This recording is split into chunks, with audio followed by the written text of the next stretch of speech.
Estudar a Bíblia, estudar a Bíblia, estudar a Bíblia na escola dominical. Começa agora o programa A Voz da Escola Dominical. Apresentação: Pastor Jairo Teixeira Rodrigues. Web Rádio Assembleia de Deus. Jesus breve vem. Que momento sem igual, cresce na fé e no saber. Vem com a família pra IBD. Glória a Deus, a paz do Senhor para todos os nossos internautas, irmãos, amigos que estão conosco neste horário, mais uma vez através da nossa rádio web, portal ADSMC, aqui Assembleia de Deus em São Miguel dos Campos. Vos fala o pastor Jair Teixeira Rodrigues, pela graça de Deus, pastor deste campo eclesiástico, louvando a Deus pela vida do auxiliar Jair Eugênio, que se dispôs a esta hora estar conosco aqui nos estúdios, gravando mais um programa da nossa Escola Bíblica Dominical, trazendo também uma palavra para o seu coração, aproveitando esta semana, chamada Semana Santa, né? Quando as pessoas estão voltadas para morte, sofrimento, ressurreição de Jesus, trazer também uma palavra para o seu coração. Então que Deus te abençoe, fique conosco, Deus tem uma palavra para nós. Que Deus te ajude. Vamos abrir o programa com São Lucas Evangelho, capítulo 19, versículos 28 a 30, que diz: E dito isso, ia caminhando adiante, subindo para Jerusalém. E aconteceu que, chegando perto de Betfagé e de Betânia, ao monte chamado das Oliveiras, mandou 2 dos seus discípulos, dizendo: Ide à aldeia que está defronte, e aí, ao entrardes, achareis preso um jumentinho em que nenhum homem ainda montou. Soltai-o e trazei-o. Glória a Deus. Aí iniciava toda uma trajetória, toda uma via dolorosa com nosso Senhor e Salvador Jesus Cristo. Exatamente em Betfagé. Betfagé significa casa dos figos não maduros. E foi exatamente naquela aldeia, ali próximo ao Monte das Oliveiras, que Jesus iniciava a sua trajetória. O cordeiro que era trazido para ser imolado na Páscoa em Jerusalém era trazido exatamente de Betfagé até Jerusalém. E eu creio que foi esse o motivo que fez Jesus começar a sua trajetória a partir daquela aldeia. Mas também diz o texto que Jesus ia subindo para Jerusalém. E olha, em Deuteronômio capítulo 16, versículo 16, está escrito que todo varão judeu deveria 3 vezes no ano subir a Jerusalém. E era exatamente no período das festas, na festa da Páscoa, o Pessah, não é? A festa da celebração da saída do Egito, a festa dos tabernáculos, a festa de Sucote, quando eles celebravam, não é? O cuidado de Deus na caminhada, e a festa da colheita, a festa do Shavuot, que era exatamente a festa de Pentecoste. Não é? Pois bem, essas 3 festas, obrigatoriamente todo varão deveria subir a Jerusalém. E São Lucas 2, 41, 42 diz que Jesus também subiu a Jerusalém no período da festa. Glória a Deus! Então nós vemos que festa é algo que até Jesus participava, Jesus estava presente naquelas celebrações, porque biblicamente festa é para celebrar o cuidado de Deus, a provisão de Deus, a bondade de Deus, enfim. E biblicamente os judeus sempre faziam isso.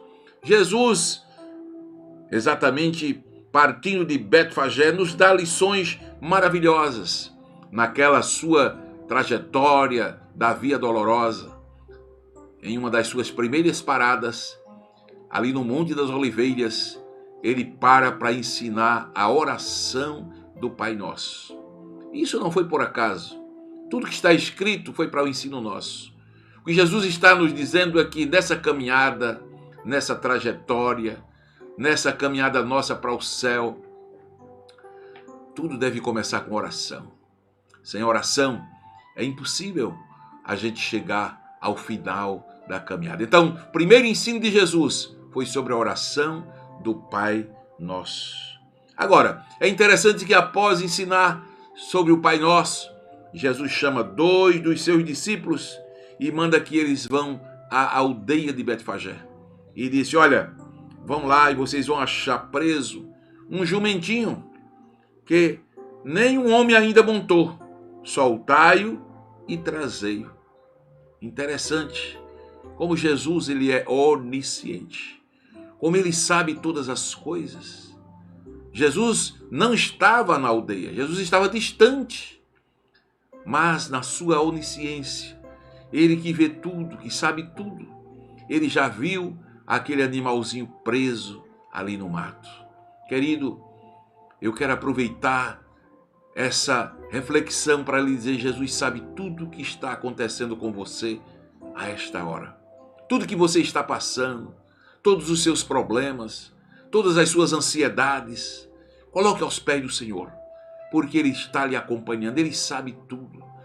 Você nem abriu a boca ainda para falar, mas o salmista disse que Ele conhece antes mesmo de falar, antes da palavra ser pronunciada, verbalizada, o Senhor já conhece. Olha como Ele conhece todas as coisas. Ele viu o jumentinho preso à distância.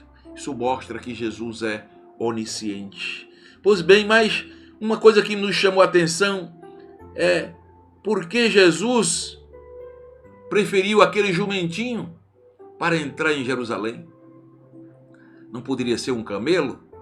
Não poderia ser um cavalo? Mas olha, a tradição nos ensina coisas gloriosas. Quando um rei entrava numa cidade montado a cavalo, ele estava declarando guerra. Quando o rei entrava numa cidade montada a jumento, ele estava dizendo, a minha vinda é de paz. Então, com aquele gesto de Jesus entrando montado naquele jumentinho, ele estava dizendo, o príncipe da paz está chegando. Oh, glória a Jesus! Que maravilha, Ele tem paz para o teu coração, tem paz para o meu coração, tem paz para os nossos corações. Ele é o príncipe da paz. Glória a Deus, que coisa linda, que coisa maravilhosa. E por que Jesus escolheu um jumentinho que ninguém havia montado? É interessante os detalhes, as entrelinhas da Bíblia.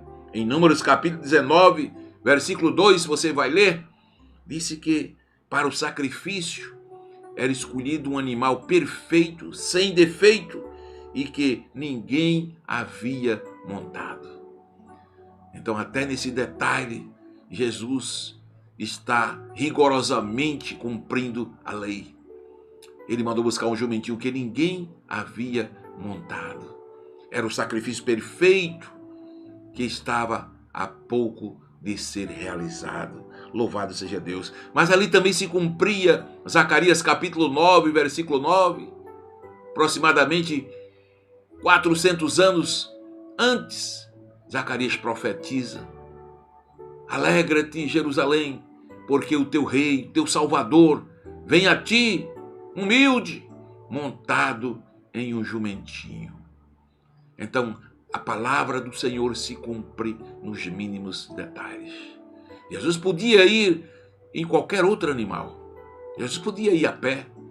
Mas para se cumprir aquilo que Deus havia falado, ele entra montado em um jumentinho. Ei, o que Deus falou ao teu respeito vai se cumprir. Eu repito, o que Deus falou ao teu respeito vai se cumprir. Não foi por acaso que você ligou esse receptor a esta hora para ouvir esta palavra. O que Deus falou ao seu respeito, Ele vai cumprir nos mínimos detalhes. Dê glória a Deus. Se alegre, levante a cabeça. É questão de tempo. Espera no Senhor. Aleluia. Olha, amados, e naquela trajetória, logo que Jesus monta no jumentinho e começa a seguir a senda, a via dolorosa, Diz que ele olhou para Jerusalém e chorou. Jesus chorou, olhando para Jerusalém. Jerusalém que rejeitara o príncipe da paz. Jerusalém, Jerusalém, que matas os profetas e apedrejas os que te são enviados. Ah, Jerusalém, quantas vezes eu te quis agasalhar como a galinha agasalha os seus pintainhos e tu não quiseste. Jesus chora naquele lugar, o lugar do choro. Dominus Glevit são as palavras usadas no original da Bíblia para aquele lugar. Dominus Glevit, o lugar do choro. Essas expressões significam exatamente o Senhor chorou, o lugar que o Senhor chorou.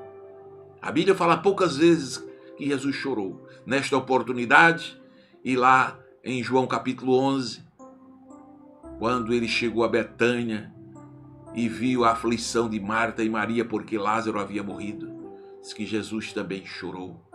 Agora, fica para mim e para você uma lição. Se Jesus chorou, porque eu e você não podemos chorar. O choro faz parte da caminhada. Eu vou repetir, o choro faz parte da caminhada. Se der vontade de chorar, pode chorar. O choro faz bem à alma. O choro é terapêutico. Chore não de raiva, chore na presença de Deus. Derrame a sua alma. E o Senhor vai trazer consolo, porque está escrito, bem-aventurados que choram, porque serão consolados. É uma beatitude daqueles que servem ao Senhor Jesus. Amados, e ali seguindo, Jesus mais adiante viu o Domo da Rocha. O Domo da Rocha. Esse lugar é chamado Domo da Rocha porque foi naquele lugar exatamente ali, né, onde foi erguido o templo por Salomão. Onde Davi ofereceu aquele sacrifício naquele período de pragas. E Davi ali na eira edificou aquele altar e fez aquele sacrifício. Na ilha de Araúna, glória a Deus, o Domo da Rocha, naquela mesma rocha, naquele mesmo lugar, era onde o Senhor Jesus ia ser oferecido em sacrifício. Louvado seja o nome do Senhor para todo sempre. No mesmo lugar onde Abraão ofereceu um cordeiro no lugar de Isaac, naquele mesmo lugar Jesus foi oferecido em meu e em seu lugar. Glória a Deus. Por isso nós amamos tanto a Jesus, porque Ele nos amou primeiro. Glória a Deus. Naquele dia a multidão o acompanhava, cantando Hosana, Hosana, né? O Xianã, salva-nos. O Xianã, Ana, Adonai, o Xianã, bendito o Rei que vem em nome do Senhor. Salva-nos, ó Rei. A multidão aplaudia. Glória a Deus. Pois bem, aquela entrada triunfal de Jesus era o prenúncio de que um dia ele voltará, não montado num jumentinho, mas montado num cavalo branco. Isso de forma profética. Glória a Deus. Capítulo 19 de Apocalipse, João viu ele entrando em Jerusalém montado num cavalo branco, cabelos brancos como a neve, seu rosto brilhando como o sol, da sua boca saindo uma aguda espada de 2 fios, e na sua coxa escrita, Rei dos Reis e Senhor dos Senhores. Naquele dia em Jerusalém ele entrou como Salvador, mas agora ele vai entrar como juiz. Naquele dia ele entrou montado num jumentinho, agora vai entrar montado num cavalo branco, fala de autoridade, fala de poder, fala de justiça. Naquele dia ele entrou de jumentinho e apanhou de vara, foi sacrificado, mas em Apocalipse ele vai entrar agora com vara de ferro para reger as nações. Naquele dia ele entrou como servo humilde, mas agora ele entrará como Rei dos Reis, Senhor dos Senhores. Que nesta oportunidade o Espírito Santo fale bem alto ao seu coração. Abre o teu coração para o Rei da Glória entrar. Naqueles dias o Salmo 24 vai se cumprir. Levantai-vos, ó portas, as vossas cabeças e entrará o Rei da Glória. Que nessa noite, que neste momento, e nessa hora que você ouve essa palavra, você possa abrir seu coração e o Rei da Glória possa entrar em sua vida, em sua casa, e possa lhe fazer entender que a via dolorosa nada mais foi que um retrato da nossa vida, da nossa caminhada para os céus. É dolorosa, é espinhosa, mas é gloriosa. Deus te ajude, Deus te abençoe. Vamos de hino, Via Dolorosa, Fernanda Brum, louvando conosco.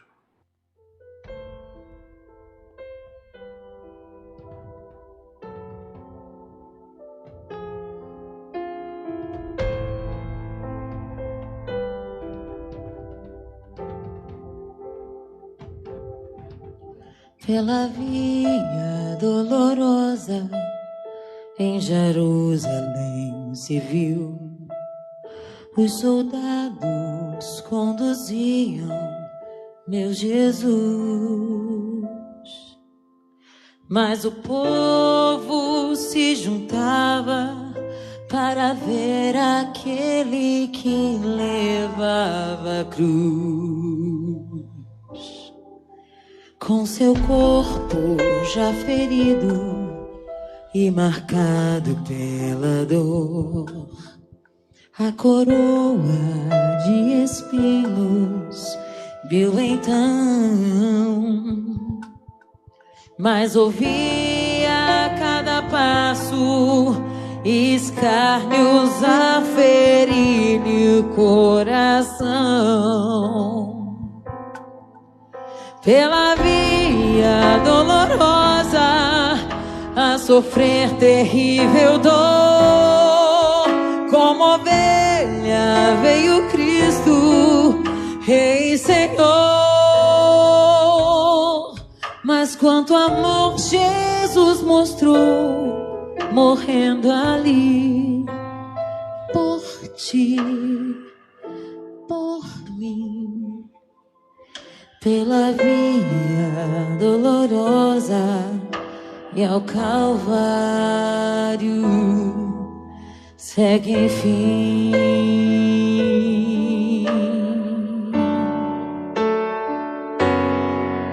Com seu corpo já ferido e marcado pela dor, a coroa de espinhos viu então, mas ouvia a cada passo escárnios a ferir-lhe o coração. Pela via dolorosa a sofrer terrível dor, como ovelha veio Cristo, Rei e Senhor. Mas quanto amor Jesus mostrou, morrendo ali por ti, por mim. Pela via dolorosa ao Calvário segue enfim. Seu sangue, porém, a muitos também iria remir a Jerusalém. Pela via dolorosa a sofrer terrível dor, como ovelha veio Cristo, Rei e Senhor. Mas quanto amor Jesus mostrou, morrendo ali por ti, por mim. Pela via dolorosa ao Calvário segue enfim.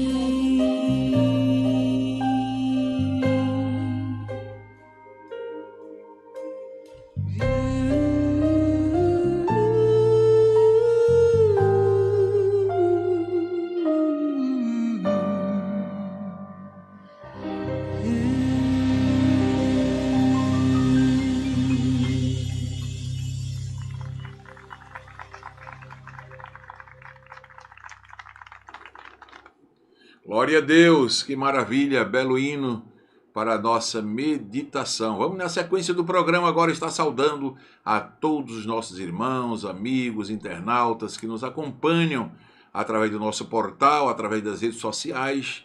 Que Deus te abençoe ricamente, que você possa ser um multiplicador da palavra. Compartilhe esta programação para que outros também sejam abençoados. Saudações aqui a Elivânia Lessa, a Edisângela Silva, seu esposo, sempre conosco, nos acompanhando na palavra. Presbítero Everton Vieira, que está aniversariando esta semana. Deus abençoe nosso companheiro, lhe ajude, lhe encha de bênçãos, de prazer e de alegria para servir cada vez mais ao Senhor, não é? Presbítero Williams conosco, Diogo Ferreira lá em Coruripe também nos acompanha, o Everton Renato, o Gelvânio Santos, Lucas Ferreira também conosco, Diácono Cirlean, Otaniel José e tantos outros que estão nos acompanhando.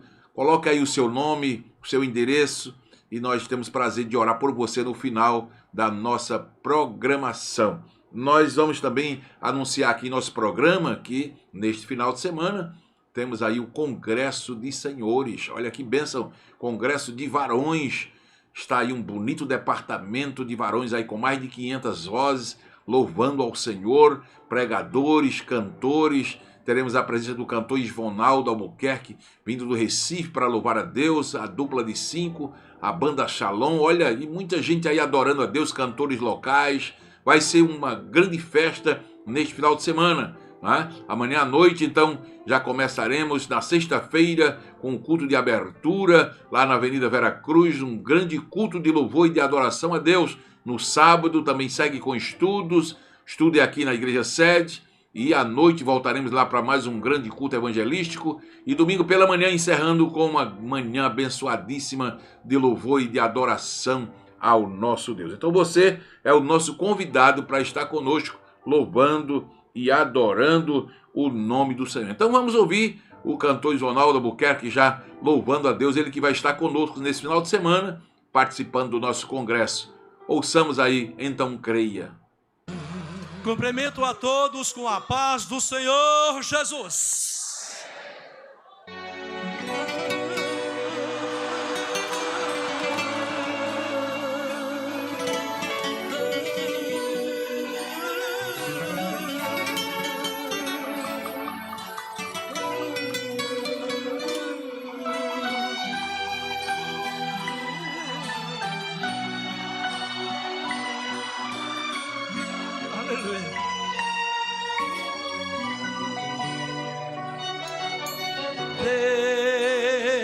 Deus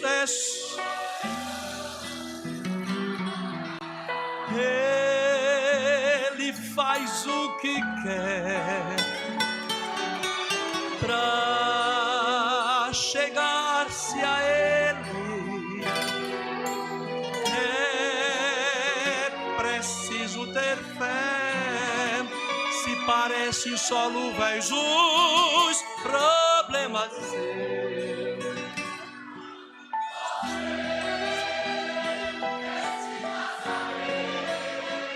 Mas do seu Deus se parecem insolúveis os problemas seus. Você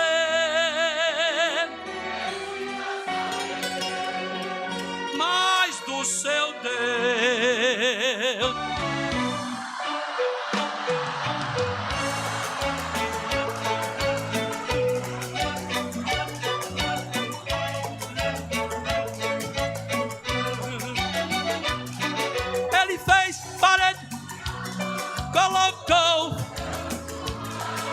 mulheres quero ter filho, tempestade acalmar, montanha da rocha água brota, no deserto soprou codornizes e do céu mandou maná.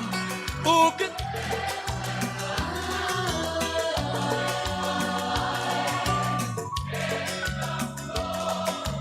basta somente crer. Então, e receba a palavra.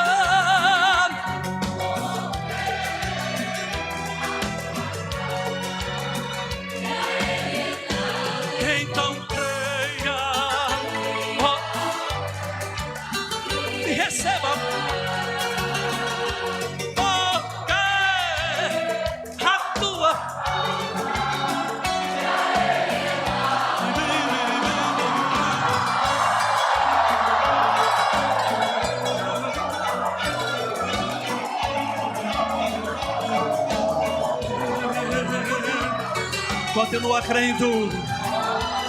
Vai dar certo. Não tem nada perdido. Ele usou. Assim ele quis. E se ouvir um barulho terrível, que um grande exército botou pra correr. Samaria estava com fome. O povo quase aparecer. Só mais um dia tinha comida pra dar e beber. O que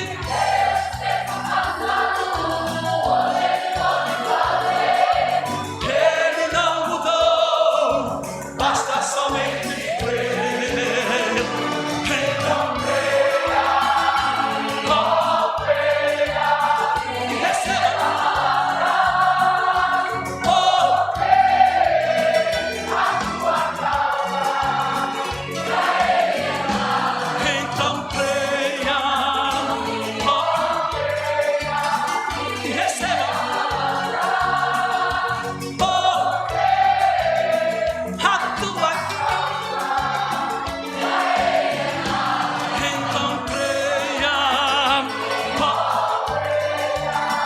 e receba a palavra. Oh, a tua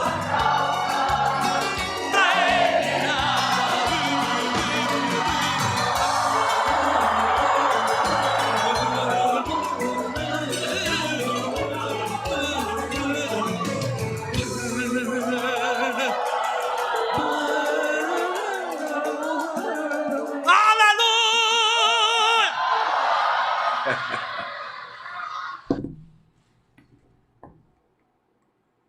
Que maravilha, glória a Deus. Então creia que para aquele que crê nada é impossível, assim disse Jesus. Agora eu quero chamar sua atenção para a leitura de um texto bíblico. Vamos já direto à lição de número 3, Jesus, o discípulo e a lei.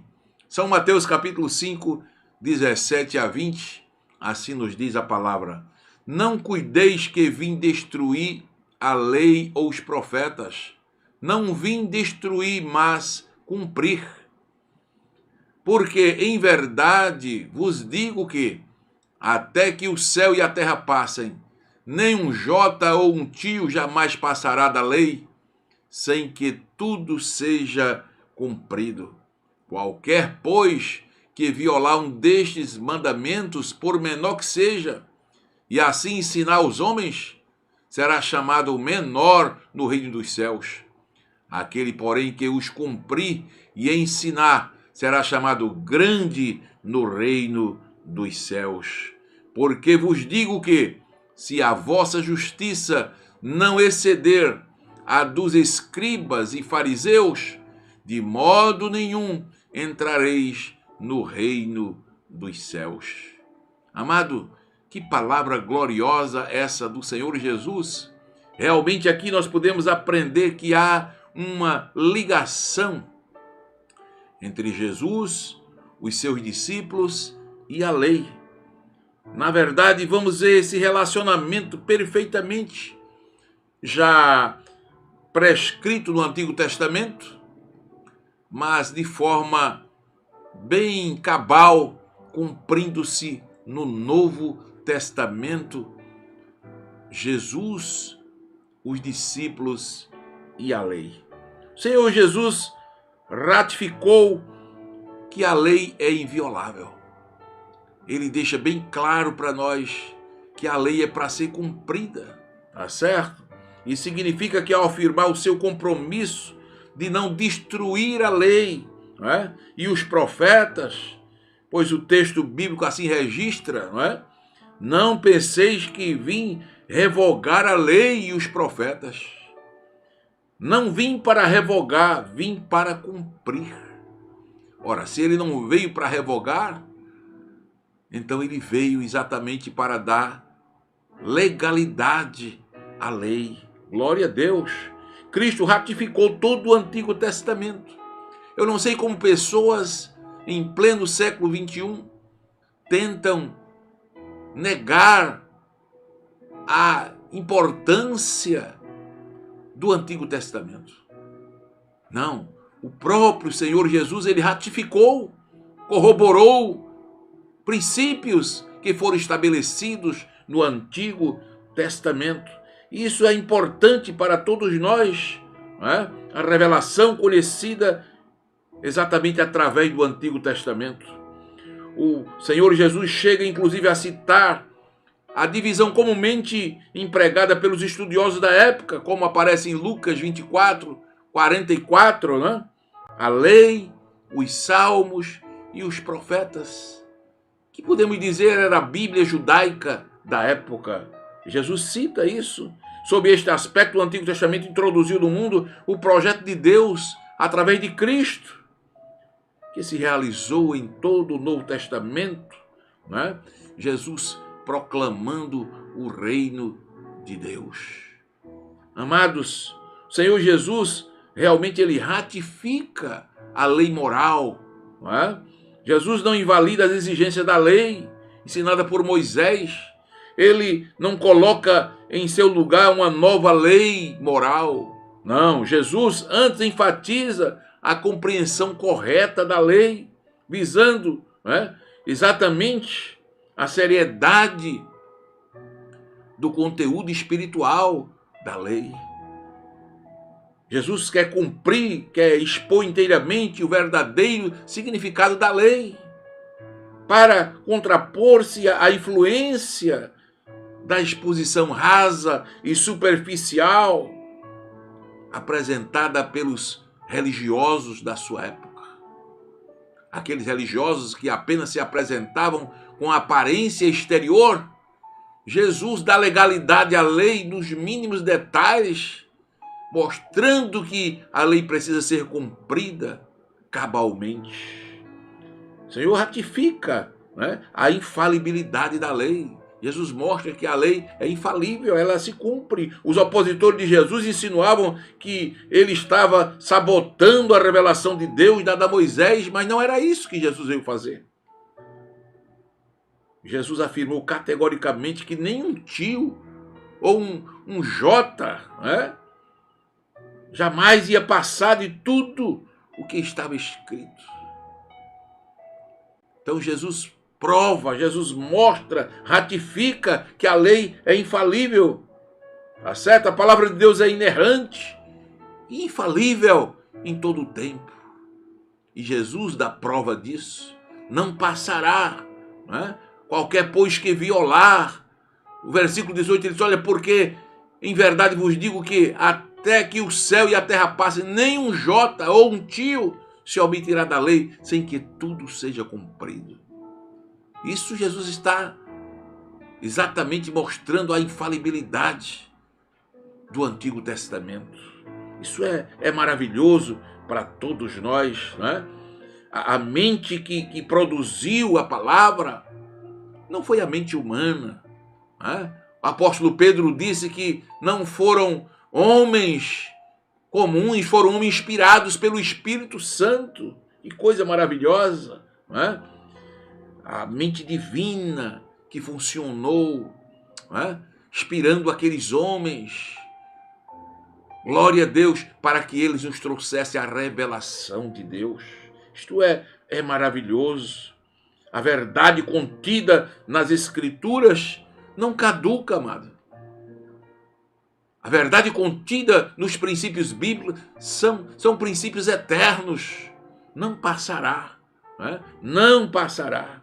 Jesus diz, passarão os céus e a terra, mas as minhas palavras nunca hão de passar. O problema que vemos nos dias atuais é que muitas pessoas não querem dar crédito à Bíblia como palavra de Deus. Não querem crer na infalibilidade da palavra. Ficam citando, mas foram homens que falaram, foram homens que escreveram. Sim. Quem iria escrever, quem iria falar, senão homens para homens, porém homens cheios do Espírito Santo. Glória a Deus. Então é maravilhoso. A lei apontava para Cristo. Os profetas falavam de Cristo. A lei cerimonial era uma sombra da realidade que é Cristo. Em Cristo se cumpriu toda a lei cerimonial, aquela cerimônia do cordeiro, do derramamento de sangue, tudo aquilo se cumpriu em Cristo. Ele é o fim da lei. Os profetas anunciavam o nascimento, a vida, o ministério, as obras, a morte, o senhorio do Senhor Jesus. E tudo isso se cumpriu. Glória a Deus. Agora, amados, é importante que vejamos o relacionamento dos judeus com a lei. O relacionamento dos fariseus com a lei é algo interessantíssimo. Os fariseus, essa palavra provém do grego farisaios, vem do aramaico separado, dividido. Talvez seus inimigos tenham cunhado esse nome, pois os fariseus viviam separados do povo, temendo a imundícia. Eles não queriam se misturar com as pessoas. Interessante que Jesus disse: não peço que os tire do mundo, mas que os livre do mal. A santidade do cristão não está em ele estar afastado do mundo. Não. Você está vivendo no mundo, mas quanto maior for as trevas, mais deve brilhar a sua luz. Os fariseus não, eles saíam da sociedade, se enclausuravam para se mostrar santos, para guardar a santidade. Não é o se enclausurar que vai dizer o quanto somos santos, mas sim o nosso brilho, o nosso testemunho. Louvado seja o nome do Senhor. Os fariseus, eles gostavam de chamar-se aberim, companheiros ou quedocim, santos, ao lado da lei oral. Os fariseus acrescentavam certos corolários para explicá-la, seus acréscimos insuportáveis, entendeu? E Jesus condenou por guardarem preceitos e doutrinas dos homens, em detrimento da verdadeira lei do Senhor. Há pessoas assim, que preferem guardar acréscimos, do que guardar a própria palavra do Senhor. Olha, além da lei, os fariseus guardavam preceito de homens. Jesus chamou de vã tradição. Vã tradição. Nosso compromisso não é com a tradição humana. Nosso compromisso é com aquilo que está revelado na santa palavra de Deus. Esses mandamentos da tradição foram registrados, catalogados no Talmud, livro das tradições judaicas, mas que não fazia parte da palavra de Deus. Nosso compromisso é com a palavra, é guardar a palavra, é ensinar a palavra, é viver a palavra. Louvado seja o nome do Senhor. Os saduceus, que era um outro grupo de religiosos, olha, era uma seita de sacerdotes, cheio de ritos, de influência. Os saduceus eram uma classe elitizada, ganhou domínio sobre os sacerdotes. Antes de Cristo, o sacerdócio e os saduceus predominavam. Não era propriamente uma seita, nem um partido político, nem uma escola filosófica, mas tinha característica dos três, de escola, de político, de seita. Era uma mistura. Eles, surpreendentemente, eram conservadores quanto a doutrinas antigas, consideravam o templo e o seu sistema como supremos. Eles cuidavam do templo, Eles se opunham aos fariseus, em entendimento da lei. Os dois partidos reconheciam a supremacia da Torá, mas os saduceus só aceitavam a lei escrita. Os saduceus só aceitavam a lei escrita, tá certo? Enquanto que os fariseus obedeciam o conjunto das tradições. Então eram dois grupos religiosos dos tempos de Jesus. Os fariseus, um grupo de religiosos hipócritas. Os saduceus, um grupo extremamente religioso, porém elitizado. Mas aí entra Cristo com os seus discípulos. E qual o relacionamento entre Cristo, seus discípulos e a lei? Cristo responde à objeção de que ele não estava menosprezando o Antigo Testamento. O argumento de Jesus é mostrando tanto para fariseu como para saduceu que ele veio para cumprir o Antigo Testamento. Com a negação de qualquer esforço no sentido de anular ou revogar a lei, isso não partia de Jesus. Pelo contrário, Jesus mostra que a lei é inviolável, que a lei é infalível. Tá certo? Ele disse, eu vim para cumprir. Eu vim para cumprir. Eu não vim para abrogar, para anular. Eu vim para cumprir. E ele cumpriu realmente o Antigo Testamento. Cumpriu toda a lei perfeitamente. Seus tipos, suas profecias, seus símbolos. Pagou o preço total da lei como substituto dos pecadores.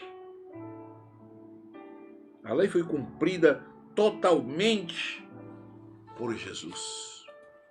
Então é importante que guardemos esta lição.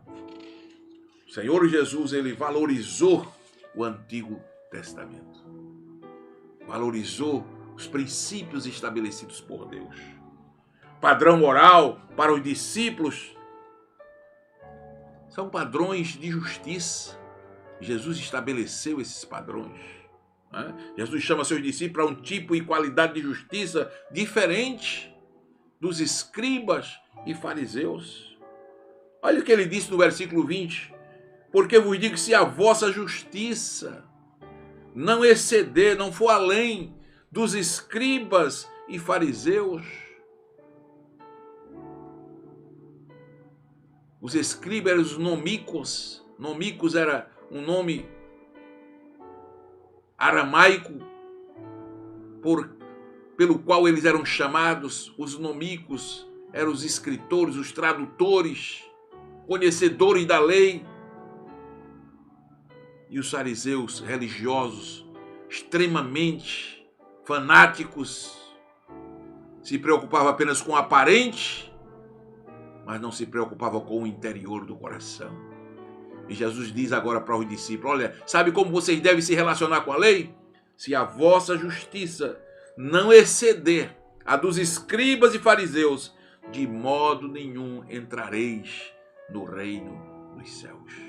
Então Jesus não tira nada da lei, não omite nada da lei, pelo contrário, ele pede algo mais. Ele pede que façamos mais. Glória a Deus. Eles se opunham da sua obediência exterior a muitos regulamentos extrabíblicos, mas ainda possuíam um coração impuro. Se preocupavam com detalhes aparentes e o coração precisava de uma limpeza, da maldade, da ira, do ódio. Contudo, a justiça do reino trabalha de dentro para fora.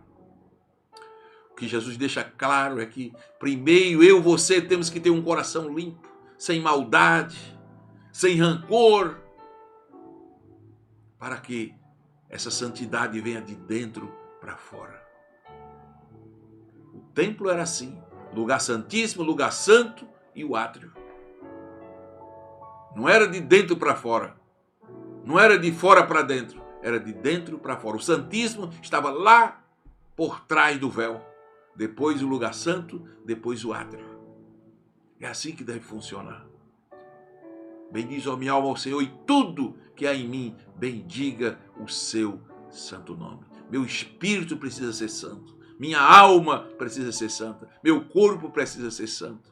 Se o meu espírito é puro, se o meu espírito não guarda a maldade, a perversidade, minha alma, meus sentimentos vão ser puros. Meu corpo também vai ser puro. É isso que Jesus ensina. Se a vossa justiça não exceder de escribas e fariseus, de modo nenhum entrareis no reino dos céus. Que vemos hoje em muitas igrejas, que vemos hoje em muitos cristãos, é preocupação apenas com o aparente, quando na verdade a preocupação deveria ser com o interior. Porque quando o interior está limpo, o exterior demonstra. Não adianta apenas combatermos os ídolos. se a idolatria estiver no coração. Temos que pedir a Deus para primeiro tirar a idolatria do coração e depois os ídolos saem da parede. Assim a santidade, assim a pureza. É isso que Jesus ensina na sua palavra, se a vossa justiça não exceder a dos escribas e fariseus. Por que exceder, Jesus? Porque eles só se preocupavam com o aparente. Eles se preocupavam com um prato limpo por fora, mas muitas vezes o interior do prato estava sujo. Ele se preocupava com um túmulo bem limpo, bem ornamentado, quando dentro do túmulo estava cheio de restos mortais. Então o Senhor Jesus diz, olha, se a vossa justiça não exceder a dos escribas e fariseus, de modo nenhum entrareis no reino dos céus. Então aqui está uma palavra do Senhor Jesus exatamente mostrando para nós a importância do cumprimento da lei, no sentido de guardar os princípios divinos para manter uma vida de pureza, de santidade, de integridade, de honestidade, para que em tudo o nome do Senhor seja glorificado. O verdadeiro discípulo, ele ama o seu mestre. Ele ama ao seu irmão. O verdadeiro discípulo, ele é submisso. Ele é dócil. Ele é servo. Ele é obediente. Existem 3 áreas que mais claramente é manifestada a rebeldia do homem. Nas suas palavras, nas suas argumentações e em seus pensamentos. Mas quando o homem é servo, quando o homem é submisso, quando o homem tem um coração limpo, por isso Davi dizia, cria em mim, ó Deus, um coração puro, sustém-me com espírito voluntário. Quando o homem tem um coração limpo, um coração puro, Deus ouve as suas orações. Salmo 68, se eu atender a iniquidade no meu coração, o Senhor não me ouvirá. Então que possamos guardar esta palavra. Todo relacionamento entre Cristo, os discípulos e a lei. Primeiro, estamos mostrando que os fariseus se relacionavam com a lei de forma apenas a manter o seu exterior aparente. Os saduceus, apenas a sua posição elitizada, a elite do tabernáculo, do templo. Mas Jesus chama os discípulos e disse, olha, se a vossa justiça não exceder a dos escribas e dos fariseus, de modo nenhum entrareis no reino dos céus. O Senhor Jesus, por sua vez, cumpriu a lei e ressaltou o principal, que é exatamente permitir que a justiça de Deus envolva a nossa vida, o nosso ser, o nosso coração, que possamos assim agradar a Deus acima de todas as coisas e vivermos uma vida diferente, uma vida de exemplo, uma vida de testemunho, um caráter de um verdadeiro seguidor de Jesus Cristo. Deus te abençoe, Deus te ajude. Vamos de hino, vamos de música e já voltaremos para orar com você e por você. Saúdo toda a igreja com a santa paz do Senhor. Também sinto-me muito feliz por estar na presença do Senhor mais uma vez. Digno é aquele que foi morto, mas reviveu. E Ele está presente aqui neste lugar. Quantos já puderam sentir a presença desse Deus maravilhoso? Aleluia. Convido para cantar juntamente comigo a orquestra e o grande coral, louvando ao Senhor.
fazer o melhor por mim.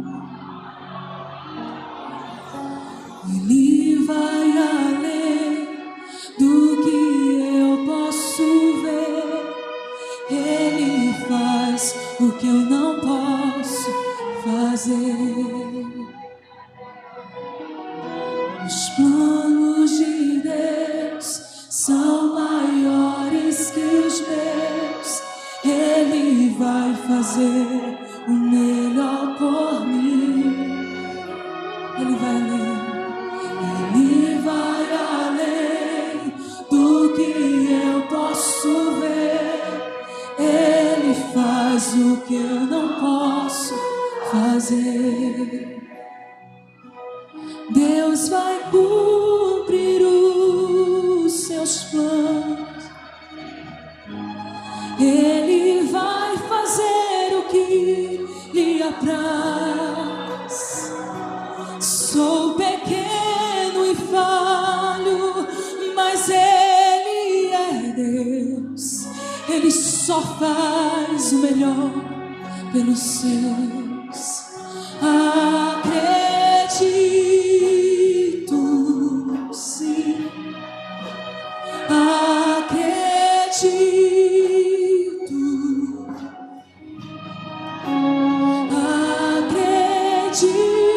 sim que Deus vai fazer o impossível em meu viver.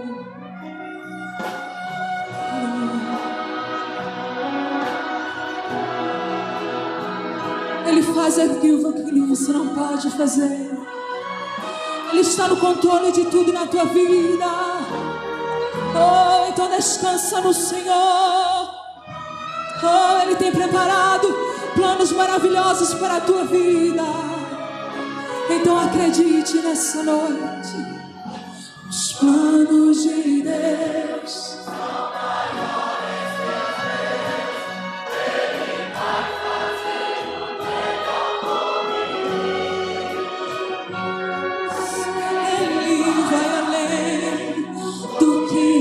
posso ver.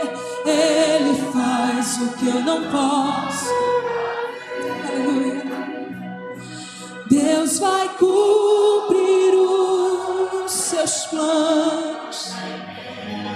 Ele vai fazer o que lhe apraz.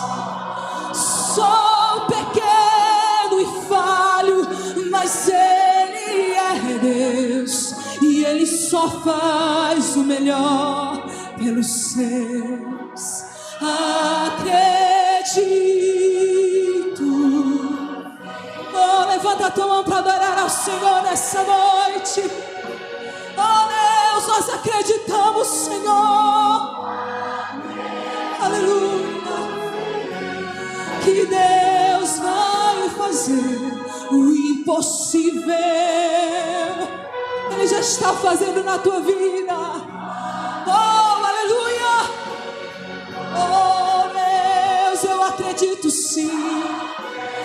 Oh, Deus, nós entregamos as nossas vidas em tuas mãos. Aleluia. O impossível.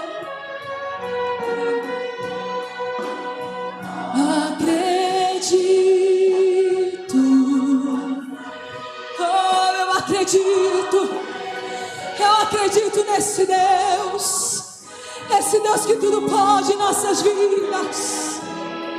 Seja qual for o teu problema, a tua enfermidade, nessa noite entrega nas mãos de Deus. Aleluia.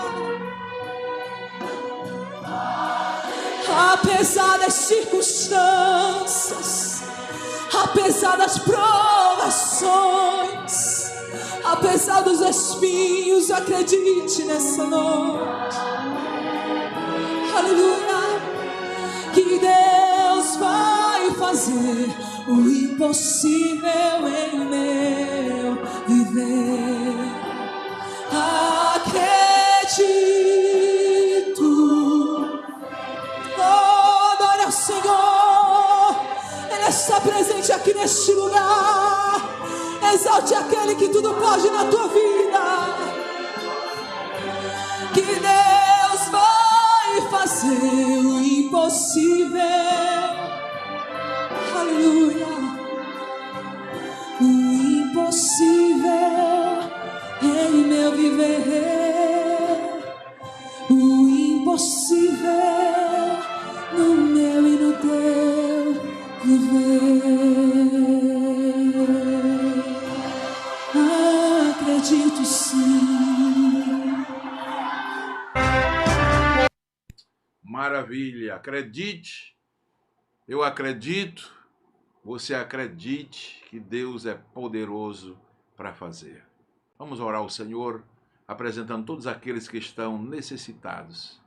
Você que precisa de salvação, ainda não tomou a sua decisão por Cristo, aí onde você estiver, no seu trabalho, no seu veículo, em sua casa, tome uma decisão.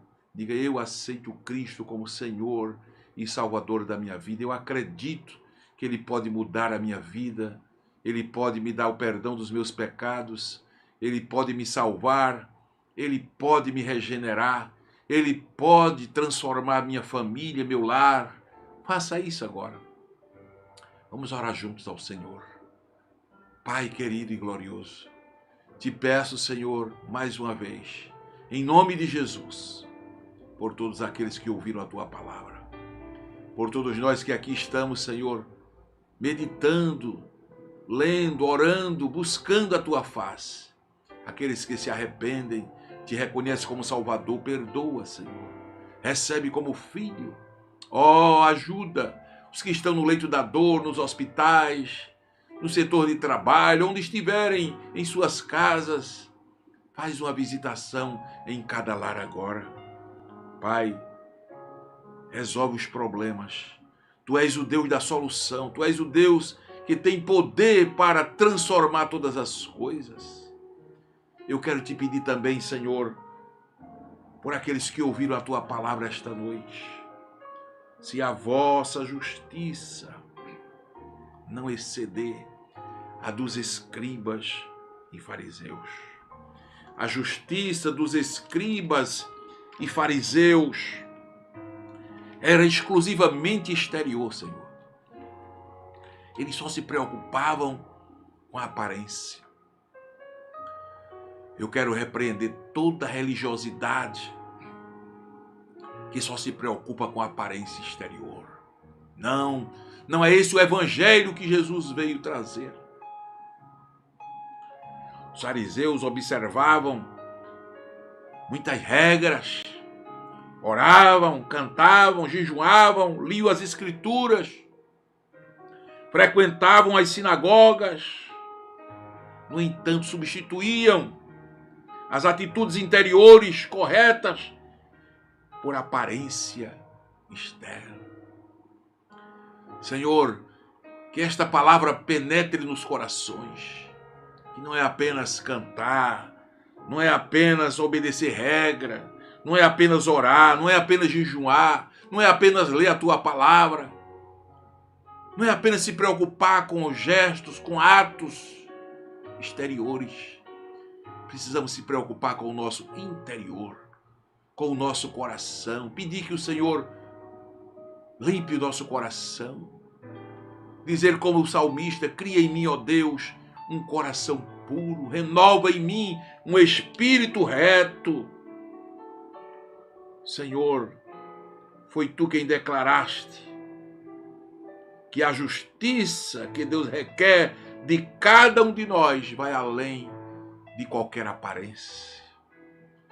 O coração e o espírito, não somente atos externos, mas o coração e o nosso interior devem estar de acordo com a Tua vontade, na fé e no amor, e não apenas no legalismo, mas na obediência à Tua palavra, buscando fazer a Tua vontade. Assim desperta a Tua igreja, Senhor, em toda parte, aqueles que estiverem ouvindo esta mensagem, que sejam despertados por esta palavra. Se a vossa justiça não exceder a dos escribas e fariseus, de modo nenhum entrareis no reino dos céus. Ajuda-nos, Pedimos a tua ajuda, a tua misericórdia. Seja sobre nós, Senhor. É o que nós te pedimos e te agradecemos em nome de Jesus. Que maravilha. Que bom estar com você neste momento, meditando na palavra de Deus. Fique na paz do Senhor Jesus e lembre-se sempre, vivamos o dia de hoje como se Cristo voltasse agora. Deus te abençoe, Deus te ajude, em nome de Jesus.